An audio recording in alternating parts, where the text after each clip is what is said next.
राजीव जी, क्या यहाँ पर बीजेपी इस कोशिश में है कि किसी तरीके से कांग्रेस की एक दलित नेता के जरिए जो दलित वोटर 24 लोकसभा चुनाव में एक मेजर शिफ्ट कांग्रेस के पक्ष में हुआ है, उसमें किसी तरीके से सेंधमारी कर ली जाए? क्योंकि हरियाणा हम सब जानते हैं 10 में से 2 रिजर्व सीटें, और दोनों रिजर्व सीटें चाहे सिरसा जहां से कुमारी सैलजा जीती हो या फिर अंबाला, दोनों कांग्रेस की झोली में गई हैं। राजीव जी नहीं रोमना, इतनी अगर इनको इतनी स्पष्टता है इस बात की तो कम से कम इतनी बात तो कह सकते हैं कि इनको मना किया कि आप लोकसभा की सांसद रहेंगी, आप विधानसभा को चुनाव नहीं लड़ सकती। तो हमारी शैलजा से किसी मंच पे खड़ा करके बतवा दीजिए, बुलवा दीजिए कि ये हमारा शीर्ष नेतृत्व निर्धारित करेगा, या ये भूपेंद्र सिंह हुड्डा जी की लीडरशिप में एक्सेप्ट करती हूँ, मैं इसके साथ चलने को तैयार हूँ। वो नहीं बोलेंगे, आप देखिएगा। तो ये नहीं बोलेंगे का मतलब यही है कि एक डर, एक खौफ। लेकिन सर ये तो सबका हाल है ना, ये तो सबका हाल है ना। अब आप अनिल विज जी से कह देते कि जब पार्टी नेतृत्व बीजेपी का, दुनिया की सबसे बड़ी पार्टी, उसका नेतृत्व फैसला कर चुका है कि हरियाणा में मुख्यमंत्री का चेहरा आपका नायब सिंह सैनी है, फिर अनिल विज साहब क्यों सपने देख रहे हैं? वो क्यों मीडिया के सामने आकर कह रहे हैं जी मुझे मुख्यमंत्री बना दो, मैं शानदार काम करूंगा? राव इंद्रजीत जी क्यों है सीएम की कुर्सी का सपना पाल रहे हैं? सर ये तो सभी का हाल है ना। फिर आप कहलवा पा रहे हो अपने नेताओं से क्या, जो कांग्रेस को चुनौती दे रहे हो? हमारी पार्टी में तो बोल दिया, चलिए राव इंद्रजीत ने बोल दिया, विज साहब ने बोल दिया ना। उनको डर नहीं लगता इस बात का। वो कहते हैं कि हाँ क्या पता हम भी हो सकते हैं। आप इनसे बुलवा दीजिए ना एक बार, ये बात इनसे बुलवाइए किसी से। क्या ये एक्सेप्ट करते हैं किसको? या कुमारी शैलजा कह सकते हैं क्या मैं मुख्यमंत्री हो सकती हूँ? अरे वो कहेंगी तो जो आप कह रहे हैं ना, ये अभी जो डिबेट पे कह रहे हैं कि वो प्रचार कर रही है, वो प्रचार करना भी बंद कर देंगी। मुझे मालूम है ना हरियाणा के हालात में, हरियाणा में रहता हूँ, मुझे मालूम है उस खौफ का मंजर इस हरियाणा ने देखा है, और वो नहीं चाहते दोबारा से वो दिन देखने को मिले। मैं जवाब लेती हूँ सर। आपने तो ऐसा खौफनाक मंजर यहाँ पर दिखा दिया कि जैसे हुड्डा मतलब पता नहीं कितना बड़ा खतरा, ऐसा मंजर आप दिखा रहे हैं। मैं जवाब लेती हूँ। सुप्रिया जी आइए जवाब दीजिए प्लीज। मैं 2 बातों में अपना जवाब आपको पूरी तरह से क्लियर कर दूंगी।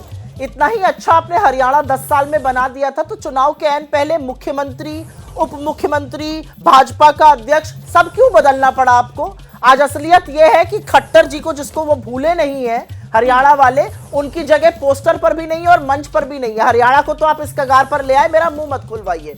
और जहां तक मंजर की बात है ना, खौफनाक मंजर की, खौफनाक मंजर तो यह है कि दिल्ली से दूर 20 किलोमीटर पर आर्यन मिश्रा की गाड़ी से पीछे दिन दहाड़े गोली मारकर हत्या हो जाती है, क्योंकि शक था कि वो मुसलमान था, और एक हिंदू लड़के की हत्या कर दी जाती है। ये तो आपकी कानून व्यवस्था है। कानून व्यवस्था यह है कि बीजेपी की गाड़ी का स्टिकर लगाकर एक आदमी एक बाइक चालक को दिन दहाड़े मार देता है, जो कल हुआ हरियाणा में। गुड़गांव में रहते हैं, आपको पता होगा इस बात का, उस पर झंडा और स्टिकर बीजेपी का लगा हुआ था। आप बिल्कुल जंगल राज बना चुके हैं हरियाणा को, और हरियाणा के हर फैसले को अब जनता आपसे हिसाब लेगी। बीच में मत बोलिए मेरे। अब अगर आप बोलेंगे मैं लगातार आपके बीच में बोलूंगी, फिर आपको दिक्कत हो जाएगी। तो मेरे बीच में मत बोला करिए। मैंने आपके साथ शिष्टाचार किया, आप उतना शिष्टाचार मेरे लिए भी करिए। थोड़ी तमीज की बात करिए, यहाँ पर आकर मुद्दों की बात किया करिए। शैलजा जी जैसी महिला के लिए आपने इन शब्दों का प्रयोग किया, आप अपने घर की महिलाओं के लिए इन शब्दों का प्रयोग कर सकते हैं। उसके बाद मैं आपके पास आ रही हूँ राजीव जी।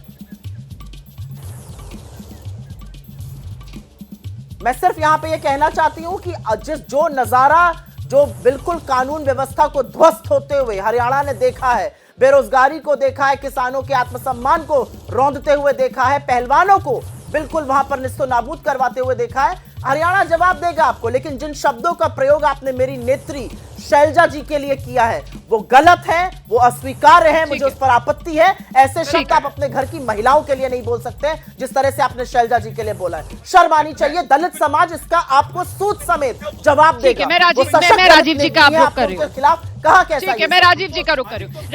राजीव जी मैं यहाँ सोनीपत में मौजूद हूँ। आप तो खुद हरियाणा के, आप जानते हैं सोनीपत मतलब बीजेपी की तरफ से अगर किसी महिला नेता की बात की जाए तो कविता जैन है ना, पूर्व मंत्री भी रही हैं। अब यहाँ कविता जैन, उनका भी यही हाल है राजीव जी, वो भी प्रचार के लिए नहीं निकल रही हैं, उनकी भी नाराजगी बीजेपी से। आंसू तो उनके सबने देखे थे। वो लड़ना चाहती थी, मैं मना नहीं कर रहा हूँ। किसी की भी नाराजगी हो सकती है जो चुनाव लड़ना चाहता है, वो प्रचार करे ना करे उसका प्रेरोगेटिव है, उसका विशेषाधिकार है।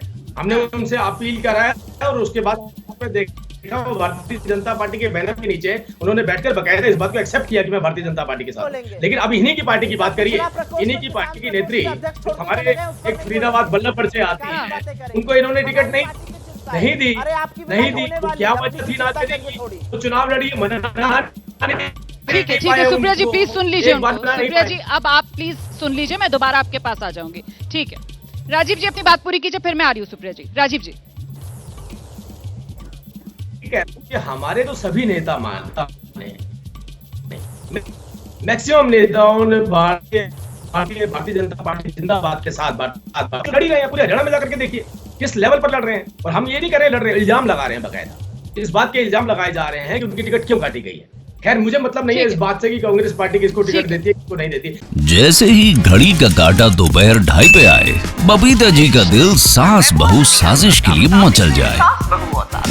और ये है इनकी बहू, पूरे दिन ऑफिस की टेंशन हो जाए गॉन जब ये करें अपना फेवरेट शो फ्री टाइम पे ऑन।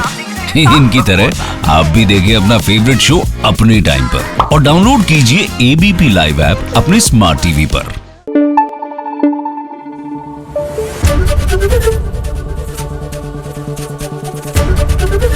एबीपी न्यूज आपको रखे आगे।